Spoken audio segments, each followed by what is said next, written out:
അപ്പോൾ ഇന്ന് ഞാൻ വന്നിട്ടുള്ളത് വളരെ സിമ്പിളായിട്ട് ഉണ്ടാക്കിയെടുക്കാൻ പറ്റുന്ന നല്ലൊരു അടിപൊളി എഗ്ഗ് ഫ്രൈഡ് റൈസിൻ്റെ റെസിപ്പി ആയിട്ടാണ്. അപ്പോൾ ഇതുപോലെയൊക്കെ നമ്മൾ ഫ്രൈഡ് റൈസ് ഉണ്ടാക്കിയെടുക്കുന്ന സമയത്ത് കഴിക്കാൻ നല്ല ടേസ്റ്റ് തന്നെയാണ് കേട്ടോ. അപ്പോൾ എന്തായാലും നമുക്ക് വീഡിയോ ഒന്ന് കണ്ടു നോക്കാം. അതിന് മുമ്പായിട്ട് നമ്മളെ ചിഞ്ചച്ചിലോ മുത്തുഫാക്ക് എന്ന ചാനൽ ആദ്യമായിട്ട് കാണുന്നവരാണെങ്കിൽ ലൈക്ക് ചെയ്യാനും ഷെയർ ചെയ്യാനും സബ്സ്ക്രൈബ് ചെയ്യാനും അതോടൊപ്പം തന്നെ ആ ബെൽ ബട്ടൺ ക്ലിക്ക് ചെയ്യാനും മറക്കരുത്.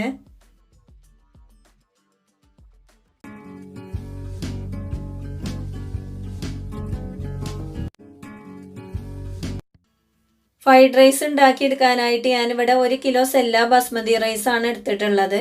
അപ്പോൾ ഞാനിവിടെ അരി വെള്ളത്തിൽ കുതിർത്ത് വെക്കണമെന്നില്ല. ഇനി വേണമെന്നുള്ള ആൾക്കാർക്ക് ഒരു 10 മിനിറ്റ് വെക്കുകയും ചെയ്യാം. ഇനി നമുക്ക് അരി ഒന്ന് തിളപ്പിച്ച് ഊറ്റിയെടുക്കാം. അതിനായിട്ട് ഞാനിവിടെ ഒരു ചെമ്പിൽ വെള്ളം വെച്ചിട്ടുണ്ട്.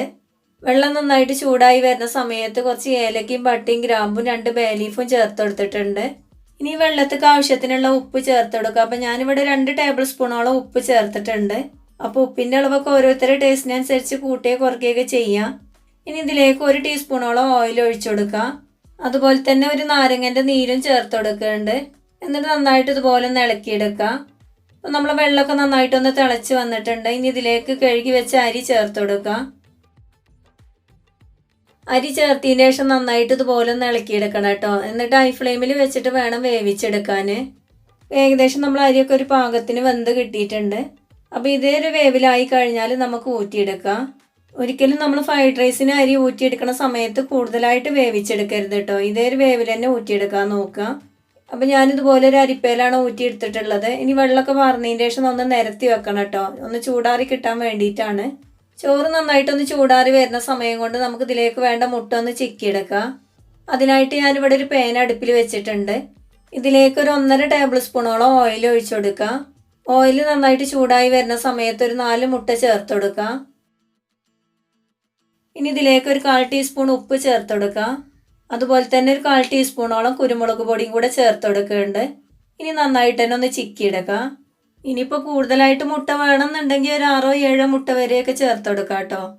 അപ്പം നമ്മൾ മുട്ടയൊക്കെ നന്നായിട്ടൊന്ന് ചിക്കി എടുത്തിട്ടുണ്ട്. അപ്പോൾ ഇത്രയും മതി. ഇനി ഫ്ലെയിം ഓഫ് ആക്കിയതിൻ്റെ ശേഷം അതൊരു സൈഡിലേക്ക് മാറ്റി വെക്കാം. അപ്പം ഞാനിവിടെ ഫ്രൈഡ് റൈസ്ക്ക് ആവശ്യത്തിനുള്ള വെജിറ്റബിൾ കട്ട് ചെയ്തെടുത്തിട്ടുണ്ട്. 1.5 ക്യാരറ്റ് എടുത്തിട്ടുണ്ട്. അതുപോലെ ഒരു 15 ബീൻസ്, ഒരു ക്യാപ്സിക്കം. ഇത്രയും വെജിറ്റബിൾ ആണ് കേട്ടോ നമ്മൾ ഇതിലേക്ക് ചേർത്ത് കൊടുക്കുന്നത്. അപ്പോൾ ഇതൊക്കെ ഞാൻ നീളത്തിലാണ് കേട്ടോ കട്ട് ചെയ്തെടുത്തിട്ടുള്ളത്. ഇനിയിപ്പോൾ ചെറുതാക്കിയിട്ട് കട്ട് ചെയ്തെടുക്കണം എന്നുണ്ടെങ്കിൽ ആ രീതിയിലും ചെയ്തെടുക്കാം. ഇനി നമുക്കിത് ഉണ്ടാക്കിയെടുക്കാം. അതിനായിട്ട് ഞാനിവിടെ ഒരു ബിരിയാണി പോട്ട് അടുപ്പിൽ വെച്ചിട്ടുണ്ട്. ഇതിലേക്ക് ഒരു 4 ടേബിൾ സ്പൂണോളം തവിടെണ്ണ എണ്ണയിട്ട് ഒഴിച്ചു കൊടുക്കണത്. ഇനിയിപ്പോൾ തവിടെണ്ണ തന്നെ ആവണമെന്നില്ല കേട്ടോ. വേറെ ഏതെങ്കിലും വെജിറ്റബിൾ ഓയിൽ ചേർത്ത് കൊടുത്താലും മതി. എണ്ണ നന്നായിട്ട് ചൂടായി വരുന്ന സമയത്ത് 1 ടീസ്പൂണോളം സാജീരകം ചേർത്ത് കൊടുക്കുക. ജീരകം ഒന്ന് പൊട്ടി വരുന്ന സമയത്ത് ഒരു 1.5 കുടം വെളുത്തുള്ളി ചെറുതാക്കി കട്ട് ചെയ്ത് ചേർത്ത് കൊടുക്കുക. അതുപോലെ തന്നെ ഒരു ടേബിൾ സ്പൂണോളം ഇഞ്ചി ചതച്ചതും ചേർത്ത് കൊടുക്കുന്നുണ്ട്. പിന്നെ ഇതിലേക്ക് ഒരു വലിയ ഉള്ളി ചെറുതാക്കി കട്ട് ചെയ്തതും കൂടെ ചേർത്ത് കൊടുക്കുക. അതുപോലെ തന്നെ 2 പച്ചമുളക് കട്ട് ചെയ്തതും കൂടെ ചേർത്ത് കൊടുക്കുന്നുണ്ട്. അപ്പോൾ ഇത് നിർബന്ധമില്ല കേട്ടോ. വേണമെന്നുണ്ടെങ്കിൽ മാത്രം ചേർത്ത് കൊടുത്താൽ മതി.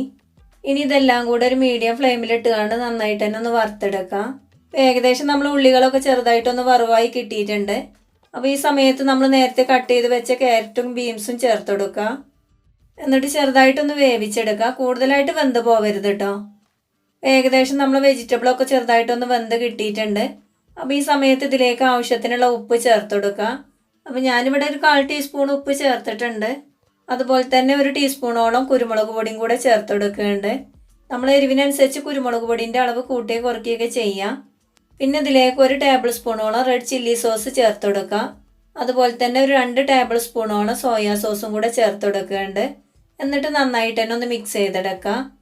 അപ്പോൾ ഹൈ ഫ്ലെയിമിൽ വെച്ചിട്ട് തന്നെയാണ് ഞാൻ ചെയ്തെടുക്കുന്നത്. സോസ് ചേർത്തതിൻ്റെ ശേഷം 1 മിനിറ്റ് നന്നായിട്ടൊന്ന് ചൂടാക്കി എടുത്താൽ മതി. ഇനി ഇതിലേക്ക് നമ്മൾ നേരത്തെ കട്ട് ചെയ്ത് വെച്ച ക്യാപ്സിക്കം ചേർത്തതിൻ്റെ ശേഷം ഒന്ന് മിക്സ് ചെയ്തെടുക്കുക. അതുപോലെ തന്നെ ചിക്കി എടുത്ത് വെച്ച മുട്ടയും ചേർത്ത് കൊടുത്തതിൻ്റെ ശേഷം നന്നായിട്ട് തന്നെ ഒന്ന് മിക്സ് ചെയ്തെടുത്തിട്ടുണ്ട്.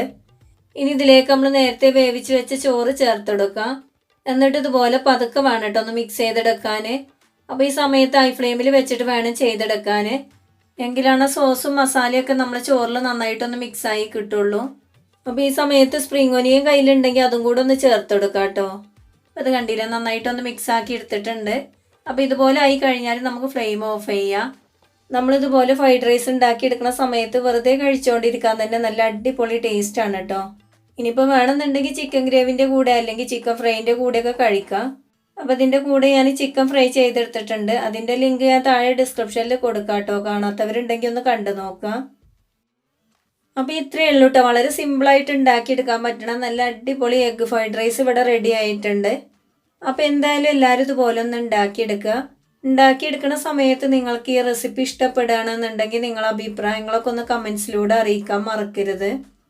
അപ്പം ഞാൻ എന്നും പറയണ പോലെ തന്നെ നമ്മളെ ചിഞ്ചച്ചിലും മുത്തഫാക്കിലെ വീഡിയോസ് നിങ്ങൾക്ക് ഇഷ്ടപ്പെടുകയാണെന്നുണ്ടെങ്കിൽ ലൈക്ക് ചെയ്യാനും ഷെയർ ചെയ്യാനും മറക്കരുത്. അതുപോലെ തന്നെ നമ്മളെ ചാനൽ ആദ്യമായിട്ട് കാണുന്ന ഒരാളാണെന്നുണ്ടെങ്കിൽ ആ റെഡ് സബ്സ്ക്രൈബ് ബട്ടൺ ഒന്ന് ക്ലിക്ക് ചെയ്തതിന് ശേഷം ബെൽ ബട്ടൺ ഓൾ തന്നെ ക്ലിക്ക് ചെയ്യുക. എങ്കിലേ ഞാനിടുന്ന വീഡിയോസിൻ്റെ നോട്ടിഫിക്കേഷൻ നിങ്ങൾക്ക് കിട്ടുള്ളൂ.